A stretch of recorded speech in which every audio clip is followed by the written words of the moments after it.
नमस्कार मित्रांनो, Maharashtra crime stories या यूट्यूब चॅनलवर मी अमोल इंगवले आपल्या सर्वांचं स्वागत करतो.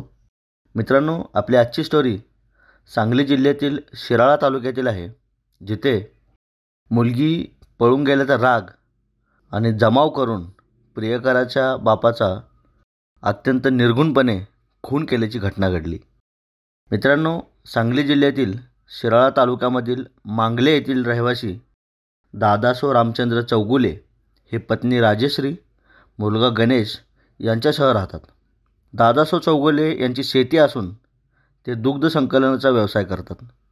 चौगुले यांच्या घराजवळ सुरेश महादेव पाटील राहतात. दादासो यांचा मुलगा गणेश व सुरेश पाटील यांची मुलगी सायली यांच्यात 2 वर्षापासून प्रेमसंबंध सुरू होते. शेजारी असल्याने त्या दोघांचे सहवासाने प्रेम वाढत गेले होते. हे प्रकरण त्या दोघांच्या घरात समजले तेव्हा मात्र वादाला तोंड फुटले. चौगुले व पाटील हे दोन्ही परिवार आमनेसामने आले तेव्हा त्यांच्यात बोलाचाली झाली. त्यामध्ये तुमच्या घरात माझी मुलगी सायली देणार नाही, आपले नातेसंबंध जमणार नाही, असे पाटील परिवाराने स्पष्ट शब्दात सांगितले होते. घरातील विरोध असल्याने सायली नाराज झाली. आईवडिलांच्या मनाप्रमाणे वागण्यास तिचे मन तयार नव्हते. तिला गणेशबरोबरच संसार करायचा होता, पण हे तिच्या पालकांना मान्य नव्हते. त्यामुळे पाटील परिवारात तणाव निर्माण झाला होता. ते सायलीवर नजर ठेवून होते, पण सायली त्यांना जुमानणार नव्हती. तिने गणेश चौगुले याच्याशीच लग्न करण्याचा पक्का निर्णय घेतला होता. त्यासाठी ती आईबापाला सोडून जाण्यासाठी तयार होती. पाटील आणि चौगुले यांच्यात वाद झाल्यापासून तेढ निर्माण झाली होती. दोन्ही परिवारातील बोलाचाली बंद झाली होती. पाटील परिवारातील लोक चौगुले परिवारावर चिडून होते. 6 महिन्याचा कालावधी निघून गेला. गणेश चौगुले आणि सायली पाटील यांनी मांगले गावातून पलायन केले. ते दोघे कुठे गेले याची कल्पना या दोघांच्याही घरच्यांना नव्हती. सायली पाटील हिचा शोध घेण्यासाठी वडिलांनी व नातलगांनी खूप प्रयत्न केला. ती तिच्या प्रियकरासोबतच निघून गेली आहे अशी माहिती समजल्याने सुरेश पाटील यांच्या घरात तणावाचे वातावरण निर्माण झाले होते. दादासो चौगुले हे त्यांच्या दैनंदिन कामात व्यस्त होते.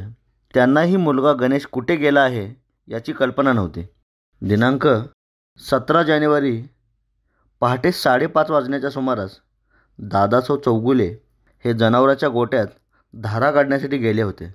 तेव्हा त्यांना सुरेश पाटील, संजय पाटील, प्रवीण पाटील, कविता पाटील आणि बरेच पाटील कुटुंबीय यांनी दादासो यांना जाब विचारला, तुमचा मुलगा गणेश कुठे आहे? त्यांनी आमच्या पोरीला पळवून नेले आहे, असे बोलून ते दादासो यांच्या अंगावर धावून गेले. दादासो यांनाही त्यांचा मुलगा कुठे गेला आहे हे माहीत नव्हते. ते त्या जमावाला समजावून सांगत होते, पण तो जमाव काही ऐकण्याच्या मनस्थितीत नव्हता. आपली मुलगी पळून गेली याचं खापर पाटील परिवाराने गणेश आणि त्याच्या परिवारावर फोडले होते. त्यांनी जमाव करून दादासो यांना बेदम मारहाण करण्यास सुरुवात केली. त्या सगळ्यांनी मिळून दादासो यांना विजेच्या खांबाला दोरीने बांधले. त्यावेळी त्यांना काहीच हालचाल करता येत नव्हती.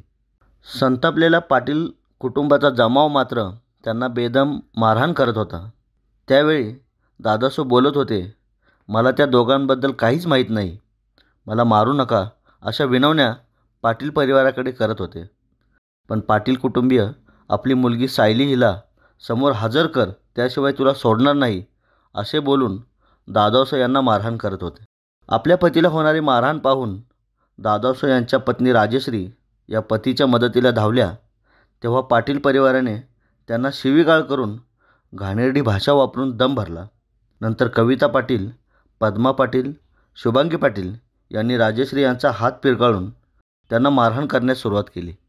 त्यावेळी सनीराज पाटीलसह त्यांची आई कविता पाटील हिने घरातून दोरी आणली व राजेश्री यांना गळफास लावा असे बोलून त्या बायकांनी पुन्हा मारहाण करण्यास सुरुवात केली. दादासो यांना बेदम मारहाण झाल्यामुळे ते पुरते अस्वस्थ झाले होते.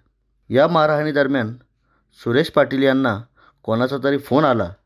त्यावेळी सगळ्यांनी मारहाण करणे थांबवले. आमची मुलगी सायली हिला संध्याकाळपर्यंत आमच्या घरात पाठव असा दम देऊन ते निघून गेले. तेव्हा लोकांनी दादासो यांची सुटका केली. बेदम मारहाणीने अस्वस्थ झालेले दादासो डांबाला टेकून बसले होते. त्यांची अवस्था पाहून त्यांना तातडीने मांगले येथील डॉक्टरांकडे दाखवले. त्यांना सरकारी दवाखान्यात घेऊन जाण्याचा सल्ला डॉक्टरांनी दिला. त्यानंतर उपजिल्हा रुग्णालय शिराळा येथे आणण्यापूर्वीच वाटेतच दादासो चौगुले यांचा मृत्यू झाला होता. दादासो चौगुले यांच्या खुनाची फिर्याद त्यांची पत्नी राजेश्री चौगुले यांनी शिराळा पोलीस ठाण्यात दिली. या प्रकरणी कलम 302, 34, 323, 143, 147, 149, 504, 505 नुसार गुन्हा दाखल करण्यात आला. संशयित आरोपी सुरेश महादेव पाटील वय 52, संजय महादेव पाटील वय 55, प्रवीण राजाराम पाटील वय 34, शनिराज संजय पाटील वय 28, रवींद्र मधुकर पाटील वय 32, कविता संजय पाटील वय 50, पद्मा सुरेश पाटील वय 35, शुभांगी प्रवीण पाटील वय 35 यांच्यावर गुन्हा दाखल केला. तसेच तपासातील पोलीस व महाराष्ट्र पोलीस यांना महाराष्ट्र क्राईम स्टोरीज यांच्याकडून मानाचा सलाम. जय हिंद.